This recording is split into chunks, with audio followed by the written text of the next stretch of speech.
안녕하세요, 여러분. 디딤 영상 27번째 시간입니다. 오늘은 지난 시간에 했던 모평균의 추정 부분에 문제만 좀 한번 풀이를 해보려고 해요. 문제 풀이를 하기 위해서는 여러분 기본적으로 요 식을 잘 기억하고 계셔야 한다는 거 잊지 마시기 바랍니다. 요 식을 일단 기억하면서 출발해 보도록 할게요. 여기가 익숙해질 때까지 몇 번 손으로 써보시는 걸 추천드립니다. 자, 그럼 시작해 보면요. 예제 1번 보도록 할게요. 모 표준 편차가 10인 정규 분포를 따르는 모집단에서 이미 추출한 크기가 100짜리인 표본이 있었어요. 그거의 표본 평균이 65래요. 그럼 우리가 여태까지 배웠던 표현으로 잠시 표현을 해보자면 이렇게 쓰시면 됩니다. 일단 모집단의 표준 편차를 알고 있네요. 10이고요. 그 다음에 모집단은 정규 분포를 따르고 있었대요. 그러니까 모집단이 정확히 뭔지는 모르겠지만 평균은 지금 몰라요. 모르는데 표준 편차가 10인 요런 정규 분포를 따르고 있었던 거예요. 근데 거기서 몇 개짜리 표본을 뽑았냐면요. 크기가 100개짜리인 표본을 하나 뽑아 보았습니다. 그러면 이 표본 평균의 평균은 어떤 분포를 따르게 된다는 게 알려져 있냐면 모집단의 평균과 평균은 동일하고요. 그 다음에 크기가 100개짜리이기 때문에 여기 100분의 요거 n분의 시그마 제곱인 거 아시죠? 그래서 요렇게 그럼 다시 정리를 해보면 n은 m, 1이네요. 오, 요렇게 된다는 걸 확인할 수 있습니다.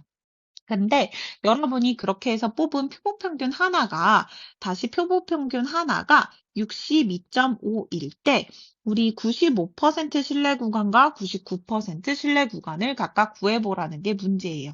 자, 여러분 95% 신뢰 구간의 신뢰 상수 기억나시나요? 이거 외울 필요까지는 없지만 좀 익숙해지시면 1.96이라는 걸 알게 되실 거예요. 그래서 이거부터 먼저 해보도록 하겠습니다.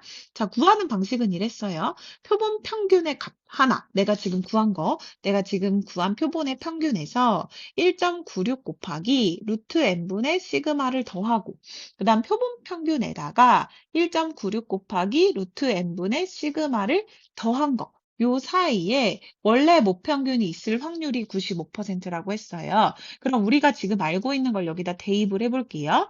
자, 표본 평균의 값이 얼마죠? 맞아요. 62.5예요.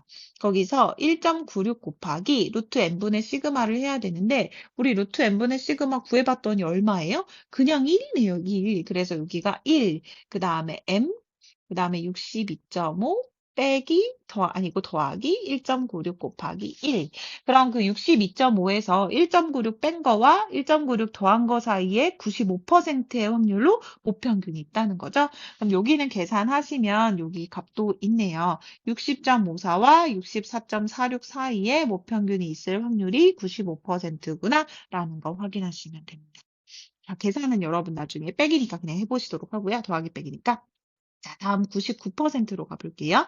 자, 99% 신뢰 상수는 물론 외우실 필요는 없어요. 문제에 주어집니다. 2.58이에요. 그럼 99% 신뢰 상수는 표본 평균에서 그 신뢰 상수 2.58 곱하기 루트 n분의 시그마 뺀 거랑 그 다음에 표본 평균에다가 2.58 곱하기 루트 n분의 시그마를 더한 것 사이에 모평균이 있을 확률이 99%라는 거예요. 다 똑같이 대입을 해보면 여기 62.5 빼기 2.58 곱하기 1 그리고 62.5 더하기 2.58 곱하기 1 이 사이에 있을 확률이라는 거죠. 다시 말하면 62.5에서 2.58을 뺀 것과 62.5에서 2.58을 더한 것 사이에 표본 평균이 있을 확률이 무려 99%다라는 뜻이에요. 실제로 계산을 해보면 이렇게 될 겁니다. 그럼 여러분, 선생님 여기서 하나만 보여주고 싶은 건 뭐냐면요. 자, 여기 이렇게 수직선이 하나 있다고 한번 생각을 해볼게요.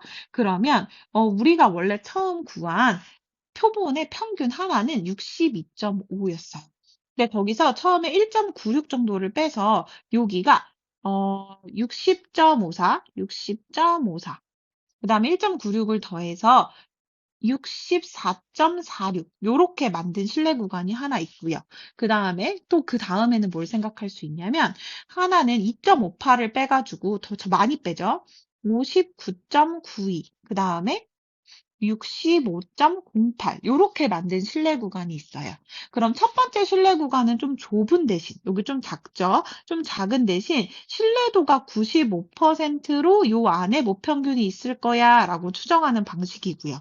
두 번째는요. 좀 커요. 좀 구간이 크죠? 그러니까 좀 구간이 큰 대신 이 안에 99%로 모평균이 반드시 있을 거야 라는 의미입니다.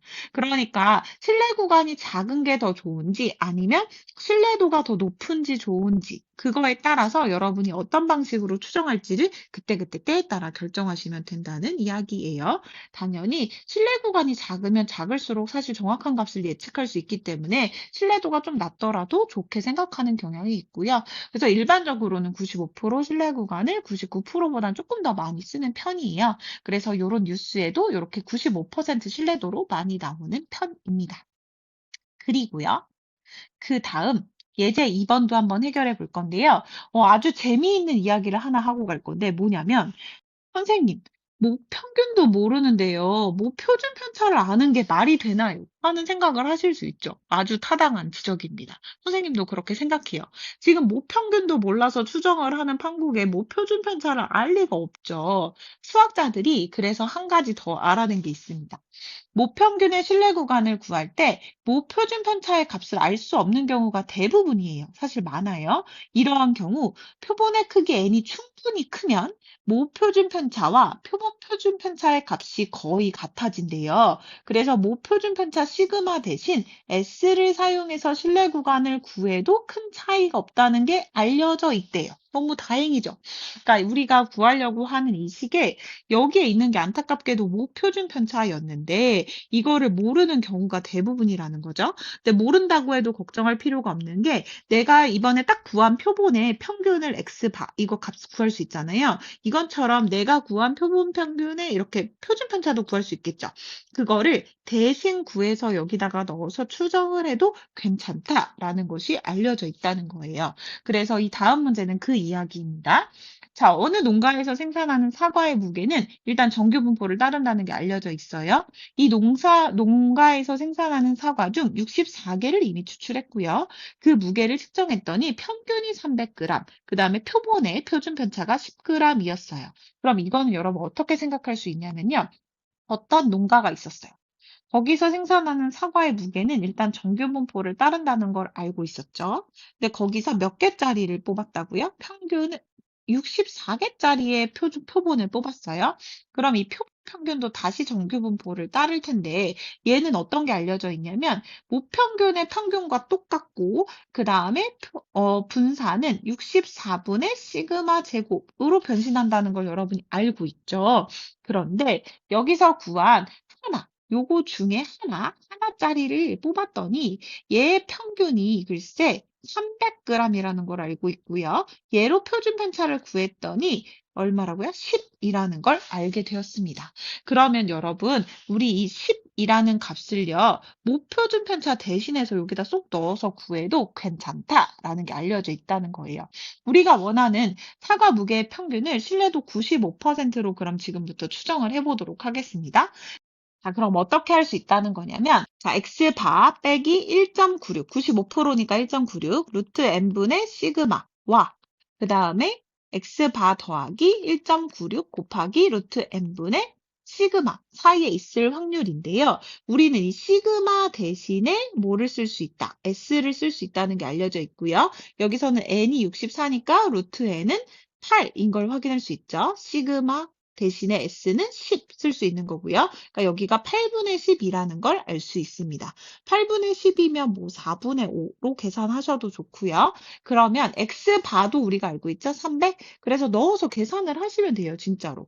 그러면 300 빼기 1.96 곱하기 4분의 5 m 300 더하기 1.96 곱하기 4분의 5 이런 식으로 계산을 하시면 됩니다. 그래서 예쁘게 계산을 하면 요렇게 된다는 게 알려져 있고요. 요 사이 안에 사과 무게가 들어올 확률이 95%구나 라는 걸 아시면 돼요. 자, 수고하셨고요. 수업 시간은 좀 복잡하긴 하지만 다양한 문제를 풀면서 확인해 봐요. 안녕!